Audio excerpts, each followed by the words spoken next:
ప్రస్తుతం YCP senior నాయకులు అంబటి రాంబాబు వీడియోతో మాట్లాడుతున్నారు. లైవ్ ద్వారా చూద్దాం. వైసీపీకి సంబంధించినటువంటి వ్యక్తులు కూడా ఉన్నారు. మా జిల్లాకు సంబంధించిన శుభగ్రహ అధిపతి అయినటువంటి శంకర్రావు గారు వైసీపీకి చెందినటువంటి వ్యక్తి. వారి మీద కూడా దాడులు చేశారు. దాడులు కొనసాగుతూ ఉన్నాయి. కానీ ఇవన్నీ కూడా చంద్రబాబు నాయుడు గారికి సంబంధించినటువంటి వ్యక్తుల మీదే దాడులు జరుగుతున్నాయనేటువంటి ఒక ఫోకస్ పెట్టేటటువంటి ప్రయత్నం చేస్తున్నారు. ఎందుకు చేస్తున్నారు? చంద్రబాబు నాయుడు గారు ఈ దాడులు జరగడానికి వీల్లేదని ఎందుకు అడ్డుకోవడానికి ప్రయత్నం చేస్తున్నారు? ఇది ఒక ప్రశ్న.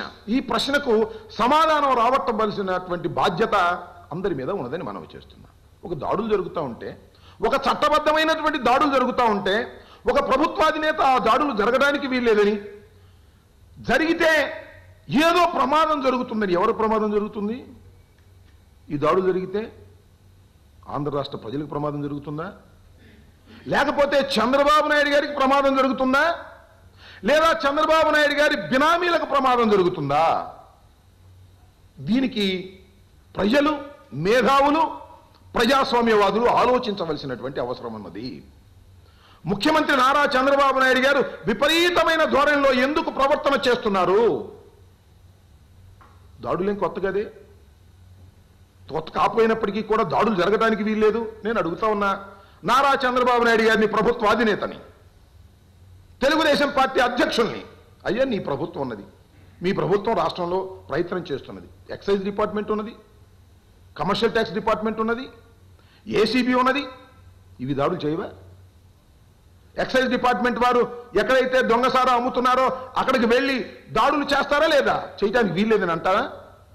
లేదా యాంటీ కరప్షన్ బ్యూరో ఏసీబీ ఎక్కడైనా లంచాలు తీసుకుంటుండే దాడులు చేసి పట్టుకుంటారు, పట్టుకోవాలా వద్దా? లేదా కమర్షియల్ ట్యాక్సెస్ వారు వెళ్ళి ఎక్కడైతే కమర్షియల్ ట్యాక్స్ సంబంధించిన వ్యాపారస్తుల మీద దాడులు చేసి లెక్కలు చూస్తుంటారు, చెయ్యాలా వద్దా? వాటిని కూడా ఆపేస్తారా? ఏమిటి అన్యాయం? దేనికి భయపడుతున్నారు చారా చంద్రబాబు నాయుడు గారు? దీనికి సమాధానం చెప్పాలి. ఇక్కడ ఒక విషయాన్ని ప్రస్తావన చేయాలని కూడా నేను ఈ సందర్భంగా అనుకుంటున్నా. అదేమిటంటే, నిజంగా ఆంధ్రప్రదేశ్లో చంద్రబాబు నాయుడు గారు పరిపాలన చేస్తున్నటువంటి ఆంధ్రప్రదేశ్లో ఎన్నికల ఖర్చులు ఎలా ఉన్నాయో ఒకసారి ఆలోచన చేయమని మేధావులను అడుగుతా ఉన్నా.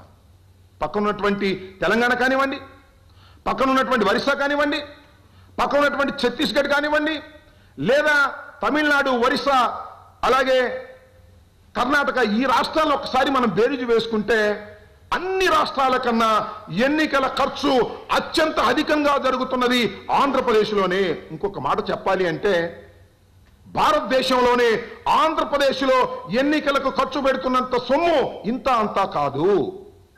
ఎందుకు ఇలా జరుగుతుంది? దీనికి కారణం ఎవరు? రాజకీయ నాయకులు. ఓకే, ఏ రాజకీయ నాయకులు దీనికి కారణం? నందమూరి తారక రామారావు గారు ముఖ్యమంత్రిగా ఉన్నప్పుడు కూడా ఈ రకమైనటువంటి ఖర్చు లేదు.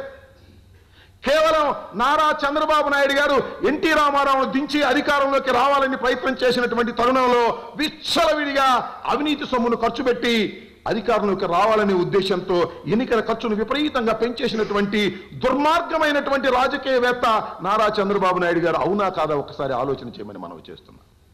విపరీతమైనటువంటి ఎన్నికల ఖర్చు. ఇవాళ అందరూ వ్యాపారస్తులే ఎన్నికల్లో ఉన్నవారు, అందరూ ధనవంతులే. దీనికి కారణం ఖచ్చితంగా నారా చంద్రబాబు నాయుడు గారు తప్ప మరొకరు కాదనేది నా అభియోగం. ఇవాళ చూస్తున్నాం, రేపు ఎన్నికలు జరగబోతున్నాయి ఆంధ్రప్రదేశ్లో. ఎంత ఘోరంగా ఉన్నదంటే, నేను చెప్పినటువంటి అంశం కాదు ఇది. మీకు మిత్రుడిగా మొన్నటిదాకా ఉండి ఇప్పుడు వేరే పార్టీలో ఉన్నటువంటి పవన్ కళ్యాణ్ గారు, జననేత అధినేత, చెప్పారు ఒక మాట. 20 కోట్ల రూపాయలు ప్రతి నియోజకవర్గంలోనూ పార్క్ చేసి అట్టి పెట్టాము. ఇవి ఎన్నికల్లో ఖర్చు పెట్టి జగన్మోహన్ రెడ్డి గారిని అధికారంలోకి రాకోకుండా నివారించేటటువంటి ప్రయత్నం మేము చేస్తున్నామని నీ కుమారుడైనటువంటి నారా లోకేష్ బాబు పవన్ కళ్యాణ్ గారితో చెబితే, ఆ పవన్ కళ్యాణ్ గారు బాహాటంగా బహిరంగ సభలో చెప్పినటువంటి ఉదంతాన్ని మర్చిపోయారా అంటున్నా. అంటే దీన్ని బట్టి అర్థమవుతుంది ఏమిటంటే, 175 నియోజకవర్గాల్లో మినిమం 20 కోట్ల రూపాయలు పార్క్ చేసి విచ్చలవిడిగా ఖర్చు పెట్టాలనేటువంటి ప్రయత్నంలో ఇవాళ ఆంధ్రప్రదేశ్ ముఖ్యమంత్రి నారా చంద్రబాబు నాయుడు గారు ఉన్నారు. ఇది మేము అభియోగం చేస్తున్నది కాదు, మీ మిత్రులు అభియోగం చేస్తున్నటువంటి అంశం. అందరికీ తెలిసినటువంటి సత్యం. చంద్రబాబు నాయుడు గారు రేపు అధికారంలోకి రావాలంటే ప్రజాభిమానం లేకపోయినా వేల లక్షల కోట్ల రూపాయలు ఖర్చు పెట్టి అధికారంలోకి రావాలని తాపత్రయపడి ప్లాన్ చేసుకుంటున్నారు. ఎక్కడిది డబ్బు? చట్టబద్ధమైన డబ్బా ఇది? ఇదంతా బ్లాక్ మనీ కాదా? నీ చుట్టూ ఉన్నవారు బ్లాక్ మనీని పోగేసుకోలేదా? నేను అడుగుతా ఉన్నా. నారాయణ విద్యా సంస్థల అధినేత రాజకీయ నాయకుడా? అలాగే సీఎం రమేష్ రాజకీయ నాయకుడా? సుజనా చౌదరి రాజకీయ నాయకుడా? వీళ్ళందరూ ఎవరు? నీకు బ్లాక్ మనీని సప్లై చేసేటటువంటి వారు అవునా కాదా అని అడుగుతా ఉన్నా. వీరంతా వ్యాపారస్తులు. ఈ అందరూ వ్యాపారస్తులు బ్లాక్ మనీని పోగు చేసి ఎన్నికల్లో విచ్చలవిడిగా ఖర్చు పెట్టి నీ రాజ్యాధికారాన్ని కొనసాగించుకునే విధంగా చెయ్యాలని తాపత్రయపడుతున్నటువంటి ఆర్థిక నేరస్తులు అవునా కాదా చెప్పమని అడుగుతా ఉన్నా. ఇవాళ ఎవరెవరి మీద దాడులు చేస్తున్నారట. దాడులు చేస్తుంటే చంద్రబాబు నాయుడు గారు భయపడిపోతున్నారు. నాకు అర్థం కాల. చంద్రబాబు నాయుడు గారు ఆయన మాటల్లో చెప్పాలంటే నేను నిప్పుని, నేను దేనికి భయపడను, ట్రాన్స్పరెంట్ గా పరిపాలన చేస్తాను అని చెప్పేటటువంటి నారా చంద్రబాబు నాయుడు గారు నిన్న కేబినెట్ మీటింగ్ పెట్టారు, మొన్న కేబినెట్ మీటింగ్ పెట్టారు, నిన్న పార్లమెంటు సభ్యుల సమావేశం పెట్టి ఏం మాట్లాడుతున్నారంటున్నా. ఇది అన్యాయం, అక్రమం. ఐటీ దాడులు అన్యాయమా, అక్రమా? నేను అడుగుతా ఉన్నా. కాకపోతే మీరు కూడా ఇంకొక మీద చేయమని